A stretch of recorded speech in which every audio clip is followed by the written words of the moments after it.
आज भारतीय इतिहास में पहली बार जब हमारा देश गुलाम था और देश में कई तरह की चुनौतियां थी, निरक्षरता अपने चरम पे था और जिस समुदाय से फातिमा शेख का लगाव था वो फातिमा शेख अल्पसंख्यक समुदाय से बिलोंग करती थी और शिक्षा का स्तर, क्योंकि गांव में शहरों में लड़कियों का विद्यालय नहीं हुआ करता था। ये 1833-35 की बात है। उस जमाने में जब ज्योतिबा फूले जी, सावित्रीबाई जी के द्वारा स्कूल चलाए जा रहे थे, वहाँ पे पहली मुस्लिम शिक्षिका फातिमा शेख ने योगदान किया और उनके द्वारा ये पूरे देश को संदेश दिया गया कि समाज के सभी वर्ग, चाहे वो किसी धर्म के हों, वो शिक्षा के माध्यम से ही अपनी उन्नति कर सकते हैं।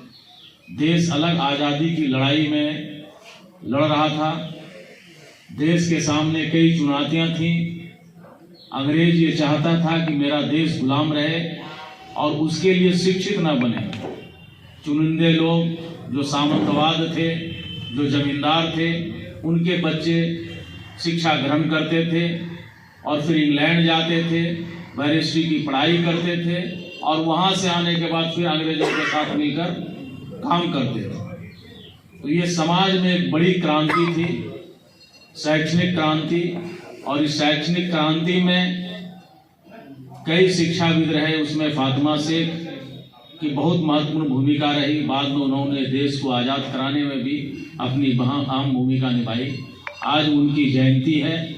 पूरा राष्ट्रीय जनता दल परिवार भागलपुर उनके जयंती को मना रही है और ये संदेश दे रही है कि आज भी हमारी माँ, बहनें और बेटियां जो शिक्षा से वंचित हैं, जिनको शिक्षित होने की आवश्यकता है, जहां संसाधनों की कमी है, आज भी हमारे बीच जो हमारा समाज है, जो लड़कियों को पढ़ाने में संकोच कर रहे हैं, विद्यालय कॉलेज भेजने में संकोच कर रहे हैं, उस बंधन को तोड़ें।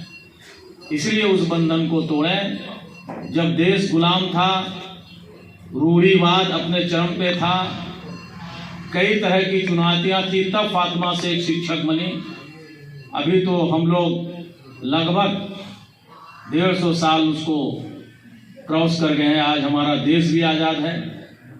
तो पूरी तरह से हम लोग उनके मार्गदर्शन पर, जो उन्होंने अपने जीवन काल में संदेश दिया है, उस संदेश पर चलने के लिए हम लोग सभी को आग्रह कर रहे हैं। आज राष्ट्रीय जनता दल भागलपुर तमाम प्रकोष्ठ के पदाधिकारी यहाँ पे आए हुए हैं, तमाम सम्मानित नेतागण हैं, सभी ने आज पुष्प अर्पित किया है और इनके संदेश को यहाँ से लेके बिहार और पूरे देश दुनिया तक पहुँचाने का काम किया है। बहुत बहुत धन्यवाद।